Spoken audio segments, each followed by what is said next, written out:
Hey guys, welcome back. Hope you had a good week in the markets. April 10th, Friday. Let's review 0-day options on SPY and the small account challenge. IV kept coming down, so we're in the teens now. And no gaps. We opened, well, actually, I think there was a little gap. Gapped up a little bit this morning. Here's Eric's chart. He's SPY day trading on YouTube. This is 30-minute. So we hit upper Bollinger on the daily yesterday. So now we're just starting to taper, it looks like. Continue to build liquidity. We'll see if there's news over the weekend with the war. And I was doing my taxes today, and I noticed, so Charles Schwab bought E-Trade. I thought about doing a separate video on this, but I might as well just put it in here. This would be a good little short, but I just don't want to mess with it. So anyways, Charles Schwab bought E-Trade, and I think that's the reason why, but all of my options from 25, they actually classified them as 1256 option contracts, which were all on SPY, which is weird because that's typically how you classify like the SPX and cash to close contracts. So it's taxed differently, which is super nice. So one of the big advantages of trading SPX options is that the tax rate is less. It's basically like long-term capital gains instead of short-term on SPX options. That's a big reason why people do it. But yeah, I don't know if this is known or not, but I'm like trying to figure out my taxes and I don't understand why it's not working. And then it gave me the right information, and I finally figured it out with the help of the interweb that yeah, the 1099B, it's all of my option trades are under 1256. Section 1256 reporting.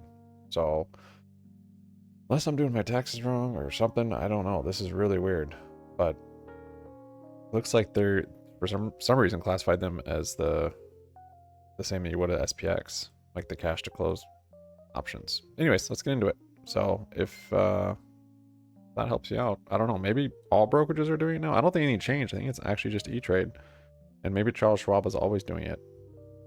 I didn't know they could really have an option. I don't know. Strange. Today, what happened today? Let's see.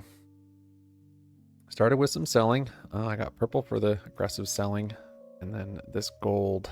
It was actually awesome because I got this gold lined up pretty early on. It was like right about here for the support, and then the resistance, and then it was just cool to see it kind of hang out in that and confirm it. It's always cool to see, like, if you can identify it pretty early and then it just respects it.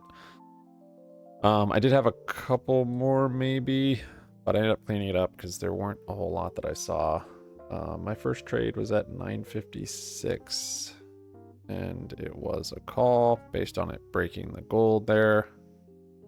This gold is bullish controlled selling, and this low IV, low volatility, this is only like 2 points. It allows me usually to be more patient, and just, it also, when I'm being patient, it like spools up my confidence a lot. So when the trade actually happens, I'm ready to scale in. I'm like, want to go at it with a vengeance. So you have that in perspective. Pretty grindy morning though, very grindy, really until like noon. There's tight 2-point range. So 956, I bought one for 69 cents, sold it 957 for 70 cents. So yeah, no good there. Bought it here on the break, looked like it was closing above it, and then it red candle, and I'm like, all right, I'll get out of this. And then I got back in at 10:05, I think, for calls. Yeah, so then on this candle I got back in. So my gold, yeah, it was kind of just dancing around it. Got back in there at 10:05, bought another one at 10:05, bought another one at 10:06. Like 3 of these things, like I said, spooling up. I was very confident in it, and sure enough, it didn't do it again. So potentially had a little different angle, or maybe this should need to be a little higher. I don't really know. I should have put another one in here after I did that. That's actually not correct. In this one, I should have put one of these up for the wick. That would probably help me a little bit. I don't know. Anyways, stopped out of that one on this nasty red candle. Stopped out like right there. I'll just not even mention the prices because you can see them at the end if you want. But it wasn't too bad, that one, since the range was so tight this morning. And then I was in a call at 10:15. So I ended up doing this. I considered it here. I'm like, I'll just wait for this. And then, of course, once it did that, it started to just grind up. I had a couple other, I can't remember exactly, but 10:15 I got a call. And then I did have this, but I just put it in from right here. I was looking to try and find, I didn't have this one yet. I was trying to find the bearish controlled buying, because at this point all I had was the bullish one. So I was trying to see where the bearish one was, and I quickly threw this in just before it broke gold here. I got one, and then I'm like, wait a minute, is it actually finding resistance on that right now?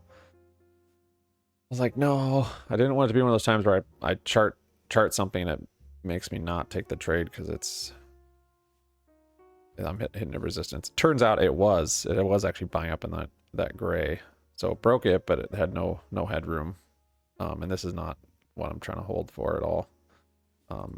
Given if I had seen this and was more confident in it and it broke this, I wouldn't have opened one here.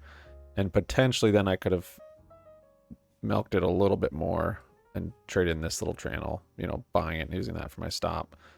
Looking for the cup close. I was just hoping it would just yoink down here and give me nice entry on calls on this gray for support and a retest on that gold, which also kind of correlated with VWAP, but it never did. It just grinded up that gray and completed the cup. Anyways, that was that price action. How did I trade it? 10:15. Yeah, 10:15 I got a call. 77 cents, sold it. 10:17 right here. Yeah, this candle juked me hardcore. Not to say like I probably could have had this trade end up being green, of course in hindsight, but the fact that it had showed resistance here, and then this one, it's too bad of course, but this one was going back into gold. I was like, I should get out of this thing. And I didn't actually have that one there. I only had this one up here, which I probably should have done a duplicate. Done one right there, showing the retest a little more clearly. I gotta do that more often. Then I maybe would have held it through that, and then I probably would have sold it up here. It would have been very small though. Again, this is a tight range, just a grind. So yeah, technically I could have made that a green trade, but whatever, small. Next trade was at 10:36. This was a call. Oh yeah. Wait, was it? Oh yeah, this was for the handle. So completed the cup. I actually did put that gray in there, ended up deleting it. I was really hoping to come down here and retest here for the handle, which was also VWAP. I was gonna just load up there. That was my plan. I've been waiting all morning basically for this. I missed this little move here, caught it here, which was too bad. But now I'm like, all right. I was confident in the gray, confident in the gold. I liked it. It bounced here on gray, on this smaller gray. I'm like, dang. I don't know why I kind of front ran this though. It was weird. But yeah, I got a call there. I'm like, well, or you know what? I was trying to get it here. I got the beginning of this candle because it bounced on gray. I'm like, is this all the handle it's going to give me? So just in case this was the support that ended up bouncing on, I got one here. It came up and then broke through it, and I think I sold it there. Again, this is a very tight range, so these are very small. I don't like to do them, but it was no problem. This one's actually a little bigger slippage coming out of it on the market order. Yeah, 86 cents to 77. So then I was like, okay, it's gonna come down here further. Great. Starts grinding again, grinding down gold, which is confirming to me bullish controlled until it breaks this gray. And then what do you know? Huge news candle, relatively huge on the day, a lot of volume, and I'm like just not panicking, but I'm like, okay, quick, trying to figure out a position. I'm like, wait a minute. So if it broke gray, I was gonna get puts, because that at that point was my bearish controlled buying and the edge of my wedge. But I thought, on news candles, I can definitely overshoot and then just bounce back up. So it came down and let's see, at 10:43, I got a call. So I was like, okay, I think it's just an overreaction. Didn't complete the inverse cup on that one. I think it's just kind of overreacting on this, and it's just kind of an overshoot. So I got a call, and it's of course very volatile here. And then, but I'm also like, wait, it's got to come up and close above here. Like we need this. Otherwise, it's resistance, and I'm actually gonna put. So what did I do? I got a call at 43. Got another one at 43. I'm confident. Remember, I was waiting on this. But I hadn't charted this yet. All I had was gray that had broken.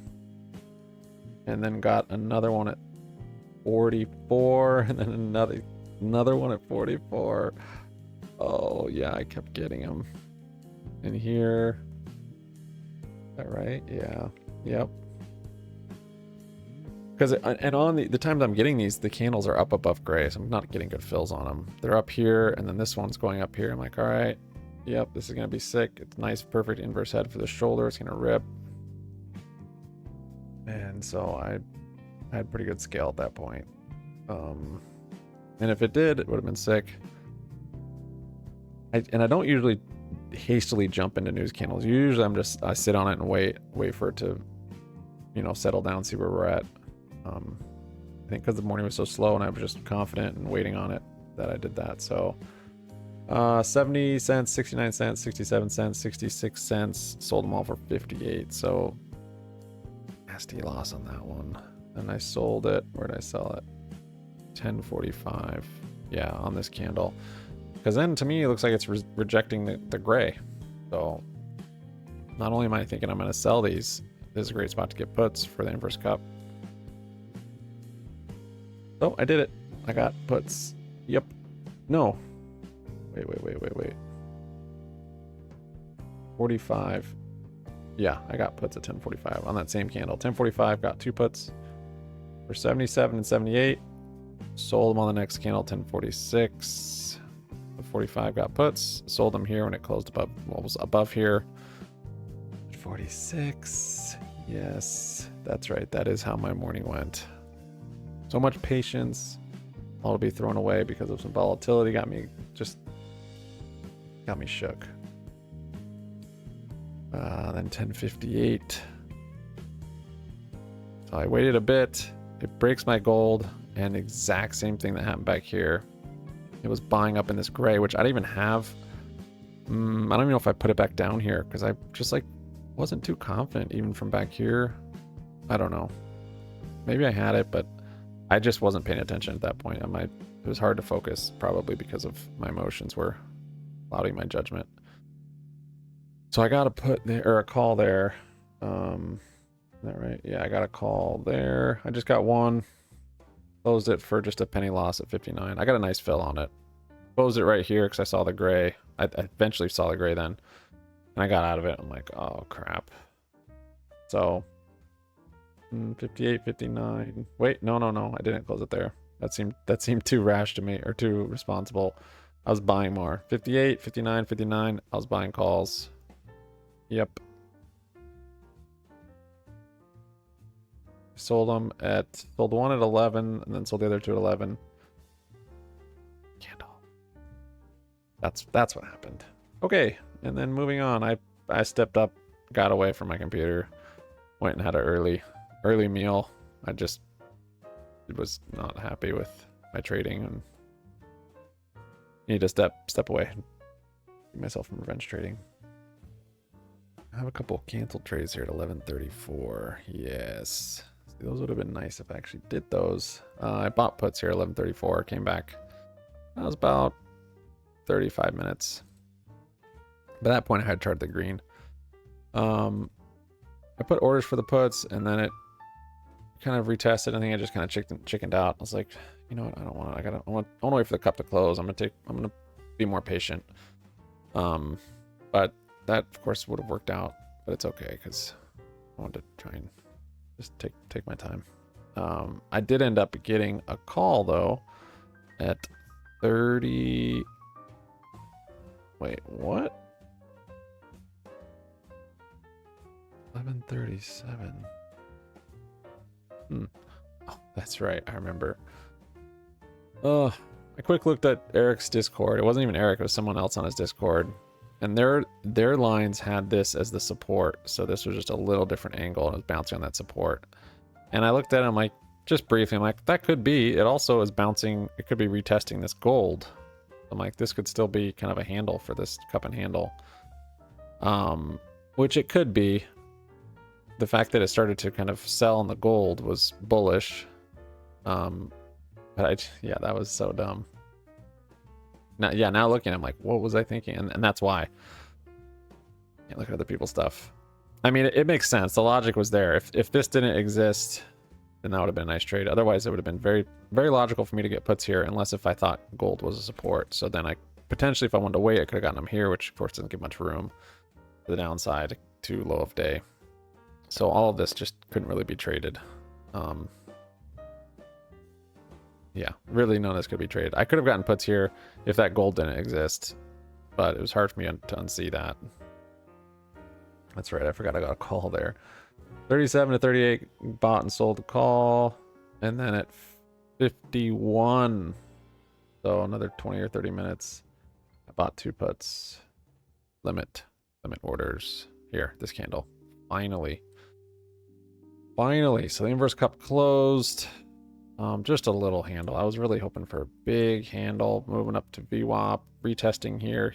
I could have been just going in silly heavy with all the confidence. It just made a little one, and so I'm having to, I'm not chasing, but I'm getting on the break instead of on a resistance, which I prefer. So got it here. Ended up selling very nicely. It's very clean. And at this point, I was like, I just want to hold one until, actually, this was I think this was it. Yeah, I was like, I just want to hold one until here, which was the inverse cup close. Or maybe it was here. No, it was here. Yeah, it was here. I actually had an alert. You can see it. There's another one, but this inverse cup closed in the 30 minute. And I was just, I was at that point, I was like, just being stubborn. I'm like, I'm just going to hold it until it hits there. And then it kind of keeps grinding down. And then this one comes up above and green. I'm like, no. And then it keeps coming down. I'm like, all right, I should probably close one of these. But the problem was my buying power is so weak at that point, I couldn't get the strike I wanted. I would have probably gotten like 679s, maybe 680s, because the IV is low and the moves are so tiny. And I wanted 2. So to get 2, I can only afford 678s way down here. So they didn't really move that much, hardly at all. I got 2 for 49 cents. So they wouldn't really start moving until like down this area. Which I thought it might go down there. Of course it could.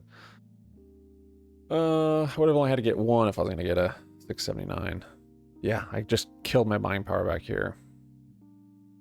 So 1151. Yeah, bought 2.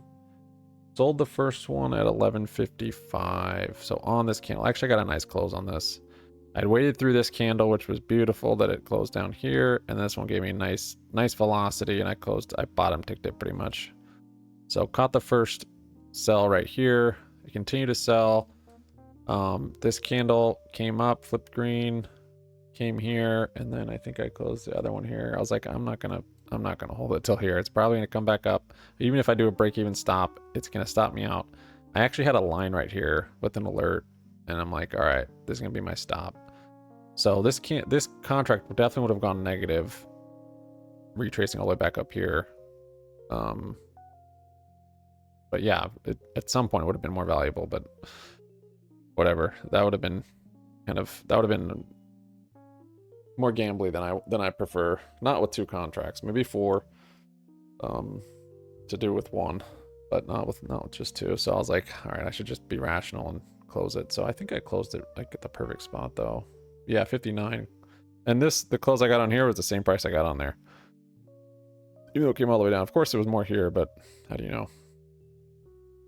Closed it there, got them both. So that was like the first real green trade, I guess. Yeah, accuracy basically flipped on its head today from yesterday.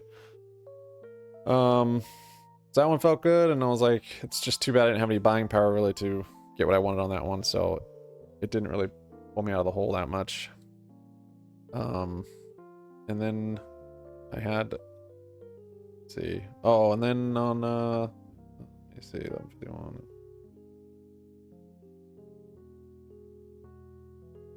Yeah, and then what happened was then I trusted green pretty well, and it came up and came down, and then it broke here. And by this point, I was doing my taxes, and I was actually on the phone. Wasn't really necessarily gonna take another trade, especially because I didn't have any buying power. But then I remembered Webull. I'm like, I could do a spread. When it broke here, actually, I did a call credit spread on Webull. You can hear all the stuff I just said though, so not ideal time to be trading. What's nice about spreads is you don't hardly have to manage them, but in this case, it's kind of moving fast, and it's so hard to get in and out of these just because of lack of liquidity. I don't know. It's just Weeble. So I opened up 4, sold them for 34 cents. 680, 681 call credit spreads. So at one point, yeah, I mean, if I sold them all here, if I click or bought them all to close, it would have been 40 bucks. So that would have cut off like half of my losses on the day. I closed one down here. Again, I was on the phone. So I opened at 12:33, closed it at 12:44. So yeah, right here, opened it. And then the reason why I closed it here was because remember that gap close. So it actually tested it perfectly on the 30-minute. I'll show you. This is Eric's. So I just kind of looked at the low here, and that's where I got that. Of course, we've got the blue line there also. So that's what gave me that level to close on. So I closed one there, and it was like difficult, and then it bounces, and like, you know, these are spreads. I can just kind of hold it and let it do its thing. And then this thing starts rallying pretty good. I'm like, all right, I'm just going to hold it with gold. And it busted through gold. And it perfectly retested green, which if I was more focused, I maybe would have had the capacity to just hold through this. And because these expired worthless. I could have helped to end today, honestly. I probably would have closed more though down here, at least one more. And then, I don't know, maybe another one here. And once I had this chart, it would have been pretty easy. But yeah, so didn't quite manage that right, but I had the right idea with here. And the reason for spreads, yeah, it's because this is a margin account. I guess I could have bought options, but I don't want to do that on Webull. And when I'm too busy, like when I'm on the phone, it's difficult to manage. Spreads are more or less pretty easy. Gotta sit on them. So yeah, that would have worked. So yeah, I took that trade, and unfortunately, I executed it. I was only up a little bit on it, but that could have been a pretty nice trade. Then I kept grinding. I charted this for kind of end of day, and I think I got that break right there. Yep. So on the small count, I had like 20 bucks left. And at 338, I got a put right here. Got a put for the break of that. I don't know. This looks like a bullish controlled buying. I was looking for the inverse cup to close. It starts coming down. I was only able to get one of them. Did I get one? Yeah. I was only able to get one. And what I did is I did an automated order. Just kind of is a very small amount. I just wanted to kind of play with it. Sometimes I do them backwards, but I basically just put it in so if SPY hits this level right here, sell that contract at market. And instead of putting if SPY is less than or equal to, I put greater than or equal to. I get that backwards often for some reason. But I did it when it was like right here. And I kind of did it on purpose. I'm like, if I get this wrong, it'll just close it here, which is fine. So I did it, and then it pretty much immediately closed it. So I actually got a really nice exit on it right here. And that was the last trade. So quite a red day. Patience would have served me good today. I mean, there were really two nice trades. This one, as far as confidence for me. This one, even on that retest on the green, yeah, I guess that would have been a third. There's 3 trades I would have liked to have taken. I guess the retest on this gold, all this junk through here that I traded was just, I mean, this one I could have worked out. Yeah. I got all caught up with all this big volatility in here. It breaking and then not seeing that this other tapering or bullish controlled, bearish controlled buying. Nice setups. Just gotta wait for them. Just gotta wait. So I didn't give her the price on all of them. There they are though. Oh, and I didn't show the P&L yesterday, but it was on the thumbnail. Today, just round trip. Just seesaw on the P&L on the account. But I'm getting a lot more, exposure. So if I can if I'm able to do my red days and it's not crazy, and I'm also getting a lot of exposure for big moves or a big dollar amount for moves. $94, pretty much the exact opposite of yesterday. Then the green days should be large. I should get some good ones. And after yesterday and all those little like micro moves I was doing in the morning, I guess that maybe I want to size up a little more this morning, but it was really just I'm trying to size up. I just have to really be patient for the right setup for it. When it's slow and low IV like this, it spools up my energy for it. But this morning was grindy. Part of the reason probably is that on the 30-minute we weren't really anywhere. It was kind of just we're still kind of building liquidity to find some supports. Broke the green today. Looks like we found some on the gold if we're buying that, or we're finding on blue even, which is bearish. We'll see. Have a good weekend, guys. Sub up, like up, comment down. Have a nice next round. See you guys on Monday. Peace out.